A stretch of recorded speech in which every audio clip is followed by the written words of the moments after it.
Corona virus के delta variant का खौफ अब दुनिया को सताने लगा है। डेल्टा वेरिएंट सबसे पहले भारत में पाया गया था, लेकिन अब इसका संक्रमण यूरोपीय देशों में भी बढ़ता जा रहा है। ब्रिटेन में यह वेरिएंट अब सबसे प्रमुख हो गया है, जिसकी वजह से पहले के मुकाबले अब ज्यादा लोगों को हॉस्पिटल में भर्ती होना पड़ रहा है। भारत में हुए रिसर्च के मुताबिक डेल्टा वेरिएंट भयानक तेजी से फैलता है और इसका संक्रमण घातक होता है। भारत में कोरोना की दूसरी लहर के पीछे भी यही वेरिएंट था। देश में कोरोना की दूसरी लहर ने जो कोहराम मचाया है, उसके पीछे डेल्टा वेरिएंट ही है। कोरोना के पहले वेरिएंट अल्फा के मुकाबले यह वेरिएंट कहीं ज्यादा खतरनाक साबित हुआ। डेल्टा वेरिएंट का कहर देश के ज्यादातर राज्यों में रहा है और देश में 32% कोरोना केस डेल्टा वेरिएंट के पाए गए हैं। 28 मई तक 24,478 सैंपल्स की जीनोम सीक्वेंसिंग हुई। यूपी में 22 सैंपलों की जांच में 81.8% डेल्टा वेरिएंट केसेस मिले हैं। गुजरात में 438 सैंपल में से 77% के ऊपर डेल्टा वेरिएंट केस मिले हैं। झारखंड में 663 सैंपल में से 67% डेल्टा वेरिएंट थे। डेल्टा वेरिएंट केस महाराष्ट्र में सबसे ज्यादा 4,407 सैंपल की जांच हुई। दिल्ली में 4,201, बंगाल में 2,330 सैंपल की जांच हुई। राजस्थान में 1,010, पंजाब में 1,167 और तमिलनाडु में सिर्फ 5, केरल में 21, बिहार में 33 सैंपल्स की जांच की गई। देश में 2,87,00,000 कोरोना केस जीनोम सीक्वेंसिंग करीब सिर्फ 50,000 केस की है। डेल्टा वेरिएंट से तेजी से कोरोना फैलता है। जीनोम सीक्वेंसिंग करके संक्रमित इलाकों की पहचान ही बचने का रास्ता है। अमेरिका का दावा है सबसे तेज फैलता है डेल्टा वेरिएंट।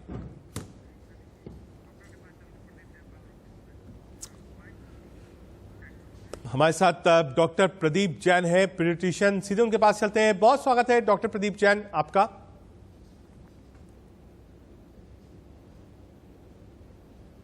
आवाज मिल रही है डॉक्टर प्रदीप जैन आपको?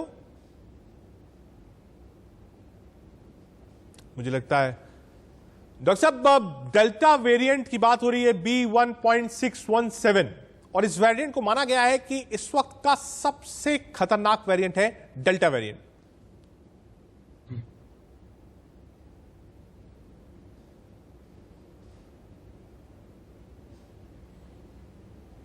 मैं आपको सवाल नहीं समझा, फिर से कहिए। डॉक्टर साहब, जो डेल्टा वेरिएंट है 1.617, जो नाम डेल्टा दिया गया है, हालांकि नाम पहले अलग अलग थे, अब WHO ने नाम स्वीकृत किया है, तो माना ही जा रहा है, और जो स्टडीज आई हैं अमेरिका से, वो इस वजह का म्यूटेटेड वायरस, ये डेल्टा वायरस सबसे खतरनाक है। और जो ये सेकेंड वेव थी, जो रिसर्च पूरे प्रदेशों की बताती है, जो सैंपलिंग हुई, जीनोम सैंपलिंग हुई, उसमें लगभग अगर आप औसत निकालेंगे तो 70 से 75% सैंपलिंग में डेल्टा वायरस ही मिला है। हाँ, नहीं, आपकी बात सही है। डेफिनेटली डिजीज इस बार डिफरेंट थी और हम लोग एक्सपेक्ट कर रहे थे कि दूसरा वायरस है, कुछ बदला हुआ वायरस है, निश्चित तौर पे वो रिस्पॉन्सिबल है इस डिजीज के बदले हुए रूप के प्रति। हमने देखा इस बार जो है डिजीज पहले से ज्यादा सीरियस भी हो रही है। हाँ। और ज्यादा सिम्टोमेटिक पेशेंट और डेथ की संख्या भी निश्चित तौर पर पिछली बार से ज्यादा थी। म्यूटेशन एक कॉमन फिनोमेना वायरस में पाया जाता है। प्रोबेबली जैसा आप बता रहे हैं, ये बदला हुआ वेरिएंट एक रिस्पॉन्सिबल फैक्टर है उसके लिए। जी डॉक्टर साहब, वेरिएंट्स को लेकर कोई प्रिडिक्शंस नहीं हो सकता। जब वेरिएंट आता है, जब वेव आती है, तभी उसके बारे में प्रिडिक्ट करना आसान होता है, और इसमें भी समय लगता है। आप देखिए सेकेंड वेव के बाद डेल्टा वेरिएंट कितना खतरनाक है, म्यूटेशन क्या है, उसका अपना आप कहिए बिहेवियर वायरस का कैसा है, इसमें बहुत समय लगता है। ऐसे में डॉक्टर साहब, अनलॉक की प्रक्रिया शुरू हो गई है, सेकेंड वेव निकल चुकी है, अनलॉक की प्रक्रिया देश भर में शुरू हो गई है, थर्ड वेव की दस्तक भी है, तो ऐसे में इस वक्त भी क्या हमको सतर्क रहना चाहिए? जब हम अनलॉक कर रहे हैं, स्टेट बाय स्टेट अनलॉक कर रहे हैं, इस वक्त कितनी सतर्कता की जरूरत है हमें? नहीं, ये बात बहुत महत्वपूर्ण है। हम सबको ये आज देश की जनता को समझना चाहिए कि जैसे लॉकडाउन किया गया था, नंबर ऑफ पेशेंट्स तेजी से नीचे गए थे और थोड़ी ब्रीदिंग स्पेस मिली है हेल्थ केयर सिस्टम को। तो अगर ये हटेगा तो वापस बढ़ने की संभावना निश्चित तौर पे है। तो अब ये हमें खुद ही सावधानी बरतनी होगी। देशों को लंबे समय तक लॉकडाउन नहीं किया जा सकता, तो हमें सावधानी से चलेंगे तो शायद वापस ना बिगड़े। सावधानी हमें वही बनाए रखनी है, वैक्सीन पे भरोसा रखते हुए जो भी एलिजिबल एज ग्रुप है वैक्सीन लगाएं, social distancing, mask and sanitization, ये यूनिवर्सल इसका इफेक्ट है। बहुत अच्छा इफेक्ट पड़ता है। तो ये नियमित तौर से हमारी जनता को पालन करना चाहिए ताकि सरकारों को फिर से लॉकडाउन लगाने की नौबत नहीं आए। लॉकडाउन डिजीज के लिए तो अच्छा है और उसके साइड इफेक्ट्स कम्युनिटी अल्टीमेटली सहन करती है इकोनॉमिक आउटफॉल की फॉर्म में। तो सावधानी बनाए रखें, ये हम ठीक है सबकी गुजारिश रह रही है। डॉक्टर जैन, ढीले ना पड़े। मैं एक चीज और समझना चाहता हूं। मैं कोई डरा नहीं रहा हूं, लेकिन मैं एक साइंटिफिक बात आपसे समझना चाहता हूं। जो भी वेव होती है उसमें जरूरी नहीं है कि एक ही पीक हो। There can be several peaks in a wave. ये जो स्टडी है वो बताती है। और हमने देखा डॉक्टर साहब कि मुंबई को जब अनलॉक किया गया तो जो केसेस थे वो बढ़ने लगे। ऐसे में ऐसा तो नहीं होगा डॉक्टर साहब कि आप दिल्ली खोल रहे हैं, मुंबई खोल रहे हैं, मेट्रोज आपने खोलना शुरू किया, कहा कि ठीक है आप बैकअप बना लीजिए, आईसीयू ले लीजिए, कंसंट्रेटर ले लीजिए, लेकिन खोलना शुरू कर दिए, मार्केट खुली। तो मार्केट में अभी कुछ देर पहले ही हम ये रिपोर्ट्स देख रहे थे और डिस्कस कर रहे थे कि मार्केट में दुकानें तो अल्टरनेट खुलेंगी, लेकिन लोग कोई अल्टरनेट घर से तो आएंगे नहीं। लोग तो हर घर के लोग जाएंगे और उसी अल्टरनेट दुकानों पर जाएंगे। तो ये कैसे इसको कंट्रोल किया जाए? देखिए, वैसे तो ये काम सरकारों का है और वहां बड़े अच्छे थिंकर्स हैं। हाँ। पर जब हम बैठ के सोचते हैं इस बारे में कि जिस दिन मैं अपना ओपीडी टाइम कम रखता हूं उस दिन उस छोटे से टाइम में रश बढ़ जाता है। तो हमें लगता है कि हमें वो जो हमारा टाइम है वो स्प्रेड आउट कर देना चाहिए।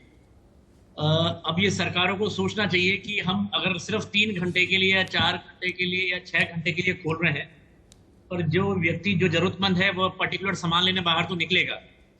क्या ये बेहतर नहीं हो कि ये हम स्प्रेड आउट कर दें और ये एसेंशियल कर दें कि दूरी बनी रहेगी? तो शायद हम ज्यादा क्राउडिंग बचा पाए। क्राउडिंग बचाना बहुत इंपॉर्टेंट है इस डिजीज को आगे फैलने से रोकने के लिए। हम ये जानते हैं कि काफी लोग सफर ऑलरेडी इन्फेक्टेड हो चुके होंगे, काफी लोग इम्यून हो चुके होंगे नेचुरल डिजीज या वैक्सीनेशन के माध्यम से। पर हमारा देश इतना बड़ा है कि अगर हम 50% भी इम्यून हो जाए या 60% भी इम्यून हो जाए, फिर भी 40% ही बहुत बड़ा चंक है। इवन 40% जनता बीमार पड़ जाए तो हमारा हेल्थ केयर सिस्टम हैंडल नहीं कर पाएगा। तो दूरी बनाए रखने के लिए थिंकर्स को ऑल्टरनेटिव स्ट्रेटेजीज सोचनी चाहिए। ठीक है, बजाय इसके कि लिमिटेड टाइम के लिए खोले, लंबे समय तक खोल के लिमिटेड भीड़ कर दे तो शायद ज्यादा अच्छा हो। ठीक है, क्राउडिंग ना करने पड़े किसी को। डॉक्टर साहब, डेल्टा वेरिएंट जो हमने देखा, आप देखिए ये खतरनाक वेरिएंट था सेकेंड वेव का। निश्चित तौर पे डेल्टा वेरिएंट होने की वजह से अभी हमने देखा कि इस साल ज्यादा गंभीर मरीज हुए हैं, ज्यादा रिक्वायरमेंट ऑक्सीजन की बढ़ गई है, ज्यादा बेड्स की रिक्वायरमेंट बढ़ गई, डेथ्स ज्यादा हुई है, बच्चे ज्यादा इन्फेक्ट हुए हैं। हालांकि सौभाग्य से बच्चों में सीरियस डिजीज कम पाई गई, नॉट मोर देन 3-4%, परंतु इन्फेक्ट हुए हैं माइल्ड टू मॉडरेट डिजीज या एसिम्प्टोमेटिक डिजीज के साथ। शायद उसका immediate fall out paediatric centres में नहीं हुआ है immediately as a acute pneumonia, परंतु अब हम देख रहे हैं। हाँ, मैं एक आपको जरूरी बात और कहना चाह रहा था। हाँ, बोलिए डॉक्टर साहब। अभी हम ये देख रहे हैं कि इन दिनों में, यानी पिछले 1 महीने से या 1.5 महीने से, हाँ, मैं जोधपुर राजस्थान में प्रैक्टिस करता हूँ। हाँ, और यहाँ का पीडियाट्रिक सोसाइटी का प्रेसिडेंट हूँ। तो मैं यहाँ देख रहा हूँ मेरी टीम के लोग, मेरे सोसाइटी के लोग जो मुझे इन्फॉर्मेशन देते हैं, और मेरी खुद की प्रैक्टिस में MIS-C नाम की डिजीज काफी आ रही है। हाँ, multi infection syndrome in child children, MICS। Yes, multi system inflammatory syndrome of childhood. ये डिजीज पोस्ट कोविड होती है, यानी जिन पेशेंट्स में कोविड ऑलरेडी हो चुका है उनमें कोविड एंटीबॉडी बन चुकी है, उसमें ऑटो इम्यून एक स्टॉर्म आता है। डॉक्टर साहब, एक छोटी चीज, क्या ये डेल्टा वायरस की वजह से जो MICS हम देख रहे हैं या पोस्ट कोविड सिंड्रोम्स है, क्या ये डेल्टा वायरस की वजह से? ये संभावनाओं से रूल आउट नहीं किया जा सकता, क्योंकि 2020 में जो एपिडेमिक आई थी, उस समय हमने इतने MIS-C नहीं देखे थे। राइट, इस बार हम MIS-C ज्यादा देख रहे हैं क्योंकि ये बच्चों की डिजीज है, यानी 21 साल से कम के बच्चों की या युवा की, किशोर की डिजीज है। तो अगर हम ये पेशेंट देख रहे हैं तो इसका अर्थ ये है ये सारे पेशेंट कम से कम 4 वीक्स पहले इन्फेक्ट हो चुके थे, कम से कम 4 या उससे पहले समय में। और इस बीमारी को डॉक्यूमेंट करने के लिए इंपॉर्टेंट है कि हम इनमें एंटी कोविड एंटीबॉडीज डॉक्यूमेंट करते हैं। तो जितने पेशेंट्स हमने हमारे एरिया में देखे, उन सब में एंटी कोविड एंटीबॉडीज पॉजिटिव हैं। तो मेरा कहने का ये मतलब है कि एक इंपॉर्टेंट बात, हम कह रहे हैं कि बच्चों में वेव अभी आएगी, पर मोस्ट लाइकली बच्चे हुए हैं, ऑलरेडी हो चुके हैं, वो डिजीज एसिम्टोमेटिक या माइल्ड थी। पूरी दुनिया के पीडियाट्रिशियंस, कार्डियोलॉजिस्ट, इंटेंसिविस्ट इस बात से सहमत होते हैं। हाँ। इसीलिए MISC ज्यादा हो रहा है, कोविड नहीं हो रहा है। डॉक्टर साहब, मैं हमारे पास जो पेशेंट आ रहे हैं उनमें RT-PCR नेगेटिव। ठीक है, जी, ठीक है, ठीक है। मैं मेरा ये कहना इससे था कि हम जो कह रहे हैं ना कि वेव आएगी, हाँ। प्रोबेबली बहुत सारे बच्चे ऑलरेडी इन्फेक्ट हो चुके हैं। ठीक है। राजस्थान में डॉक्टर साहब कितने सारे बच्चे आए हैं। आप अजमेर के पास की बेल्ट पे देखिए, आप तो खुद पीडियाट्रिशियन सोसाइटी के चेयरमैन है। अजमेर वाली जो बेल्ट है वहां पर बहुत सारे बच्चे हैं जो कोविड से और पोस्ट कोविड इंफेक्शन है।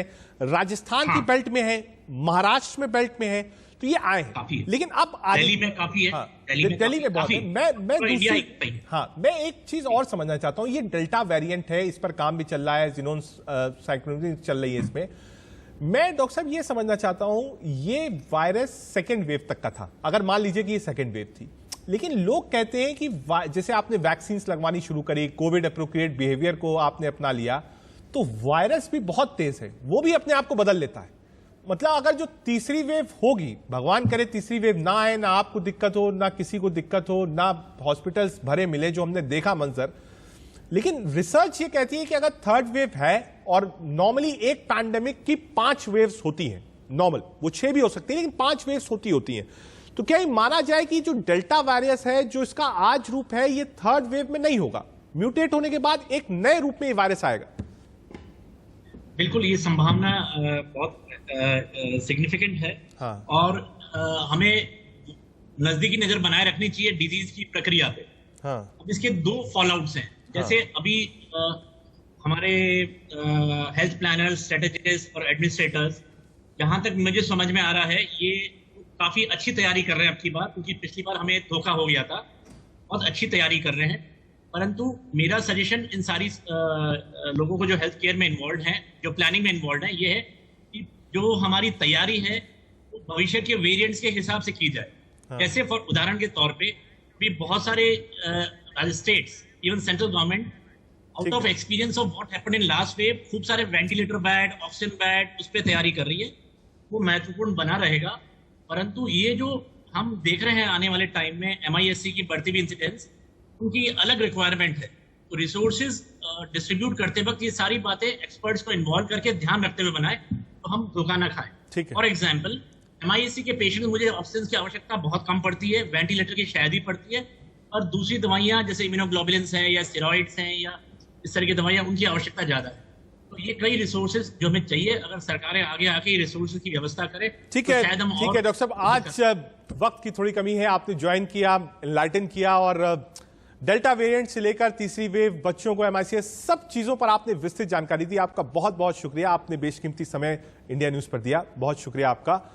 खबरों में आगे बढ़े, लेकिन एक नजर सुर्खियों पर। पंजाब में वैक्सीन प्राइवेट अस्पतालों को बेचने पर सियासत तेज हो गई है। केंद्रीय मंत्री हरदीप पुरी ने कहा है कि उन्हें भी मुनाफाखोरी की खबरें मिली हैं, लेकिन लोगों की सेवा करने की बजाय सारा समय कैप्टन साहब और सिद्धू साहब के क्रिकेट मैच में ही लगा रहता है। क्या कुछ कहा, सुनिए। फोन पर, और मैंने कहा कि आप मेरे को यह पता करके दीजिए कि प्राइवेट अस्पताल में अगर कोई टीका लगवाने जाता है तो टीका लगवाने के बाद जो वो पेमेंट करता उसकी पर्ची कटी होगी। और मुझे हैरानगी हुई ये पता लग के कि 2 अस्पताल हैं, इसको मैं अभी कंफर्म नहीं कर रहा हूं, पर आपके माध्यम से मैं बात को बाहर ला रहा हूं, क्योंकि आपके रिसोर्सेज मेरे से ज्यादा हैं, कि आप पत्रकार लोग हैं, आप डायरेक्टली इंक्वायरी कर सकते हैं। मुझे ये कहा गया कि 2 अस्पताल हैं वहां पे, मैक्स और फोर्टिस मोहाली में, जिन्होंने टीका 3000 और 3200 रुपए का बेचा है। हरदीप सिंह पुरी को आपने सुना, लेकिन बीजेपी यही नहीं रुकी। बीजेपी ने कहा कि उसने पंजाब सरकार पर आरोप लगाया है कि वैक्सीन की मुनाफाखोरी बंद होनी चाहिए। अनुराग ठाकुर, केंद्रीय मंत्री, पूनम प्रभाकर, नेता कांग्रेस, दोनों की बाइट्स क्या है, आपको सुनाते हैं। जो राहुल गांधी जी कहते थे वैक्सीनेशन कहां गई, वैक्सीनेशन कहां गई, राहुल गांधी जी राजस्थान में कचरे के ढेर में कांग्रेस की सरकार ने फेंक दी, गड्ढों में गाड़ दी गई, लेकिन गरीब जनता को आपकी सरकार ने नहीं दी। पंजाब की आपकी सरकार ने 400 रुपए की वैक्सीन को मजबूर कर दिया पंजाब के लोगों को प्राइवेट अस्पताल में जाकर डोज लगवाने के लिए 3120 रुपये में 3120 रुपये में 2 डोज लगने का काम। प्रधानमंत्री जी कोविड-19 के ऊपर रिव्यू किया तो सबने पूरा देश सोचा वैक्सीनेशन के बारे में या ऑक्सीजन का शॉर्टेज के बारे में, ये सब चीज़ बात कर सकते होंगे, मगर प्रधानमंत्री जी का कोई एक स्ट्रैटेजी नहीं है। पहले अबो 45 बोले, अभी 18 to 45 बोले और वैक्सीनेशन का कुछ भी बात नहीं निकला। सिर्फ इसमें रिव्यू में निकला वैक्सीनेशन का वेस्टेज नहीं करना। वेस्टेज कहाँ हो रहा है? कोरोना की तीसरी लहर को लेकर हिमाचल सरकार की तैयारियों पर विस्तार से बात की इंडिया न्यूज संवाददाता विपिन परमार। इस लड़ाई में जो है लगातार उतरे हुए हैं। ऐसे में प्रदेशों की ओर से अपनी अपनी गाइडलाइंस जो हैं, एसओपीज जो हैं वो जारी की गई हैं, जिसकी बदौलत केसेस जो हैं वो डाउन हुए हैं। हमारे साथ इस समय हिमाचल प्रदेश के मुख्यमंत्री जयराम ठाकुर साहब मौजूद हैं। ठाकुर साहब, सबसे पहले आपने आज एक सदस्य जो है परिवार का खोया है। आपकी पार्टी के नरेंद्र बरागटा वो भी चले गए हैं इसी बीमारी के चलते। सबसे पहले उनके लिए कुछ अगर आप कहना चाहें तो। मैं हार्दिक संवेदनाएं व्यक्त करता हूं और उनके परिवार को ईश्वर शक्ति दे इस दुख को सहन करने के लिए, क्योंकि नरेंद्र बरागटा जी हमारे साथ में बहुत पुराने समय से संगठन में काम करते हुए, सरकार में काम करते हुए, लंबा उनका राजनीतिक कैरियर, और ऐसे विधानसभा क्षेत्र से जहां हमारी पार्टी को जीतना कठिन होता था वहां से वो जीत करके आते थे। और कोविड के इस दौर में वो स्वस्थ हो गए थे, बिल्कुल पूरी तरह से स्वस्थ हो गए थे, लेकिन बाद में कोई कॉम्प्लिकेशन डेवलप हुई और जिसके कारण वो पिछले कुछ दिनों से यहाँ पर चंडीगढ़ में पीजीआई में एडमिट थे। पिछले कल मैं उनको मिलने भी गया था और हमने नहीं सोचा था कि इतनी जल्दी वो बरागटा जी चले जाएंगे। स्वाभाविक रूप से हमारी संगठन को भी क्षति हुई है उनके जाने से, प्रदेश को भी, क्योंकि उनका एक कंट्रीब्यूशन रहता था बतौर मंत्री, एक विधायक। अभी वो हमारे चीफ व्हिप थे और कैबिनेट रैंक के साथ थे। तो मैं इस सारी चीज से व्यक्तिगत रूप से भी बहुत दुखी हूँ। प्रदेश में इस समय सर कोविड की जिस तरह से केसेस डाउन हुए, 40,000 से एक्टिव केसेस 10,000 से नीचे चले गए हैं। इस समय प्रदेश में किस तरह की परिस्थितियां हैं? डिस्ट्रिक्ट कांगड़ा बहुत ज्यादा इफेक्टेड था, अब क्या परिस्थितियां कोविड को लेकर? ये हमारे लिए संतोष का विषय है कि एक वक्त कोविड का आंकड़ा हिमाचल का 40,000 से पार चला गया था एक्टिव केस का, और अब वो आंकड़ा 9,000 तक पहुंच गया है। और मैं उम्मीद करता हूं कि जिस तरह से एक तेजी से उसमें गिरावट आई है और हम हिमाचल को कोविड के दौर से बाहर निकालने की स्थिति में बहुत जल्दी होंगे, ऐसा मुझे पूरा भरोसा है। वैक्सीनेशन को लेकर सर 45+ कैटेगरी को लेकर तो हिमाचल प्रदेश नंबर 1 रहा है वैक्सीनेशन ड्राइव को लेकर, लेकिन 18+ कैटेगरी को लेकर वैक्सीनेशन किस तरह से चल रहा है? क्या अवेलेबिलिटी वैक्सीन की उतनी मात्रा में आपके पास है? लगातार डोजेस आपको मिल रहे हैं और लगा रहे हैं? देखिए, जहां तक वैक्सीन का जो 45+ का जो हमारा अभियान चल रहा है उसमें हिमाचल पूरे देश में नंबर 1 हो रहा है। और मुझे इस बात की भी प्रसन्नता है कि हिमाचल पूरे नंबर 1 पर होने के साथ साथ में दूसरा विषय और भी मैं कहूँगा कि वेस्टेज वैक्सीन की जो है वो भी हिमाचल प्रदेश की पूरे देश भर में जो शुरू के 2 प्रांत हैं, 2 प्रदेश हैं जहां सबसे कम वेस्टेज है, उसमें हिमाचल है।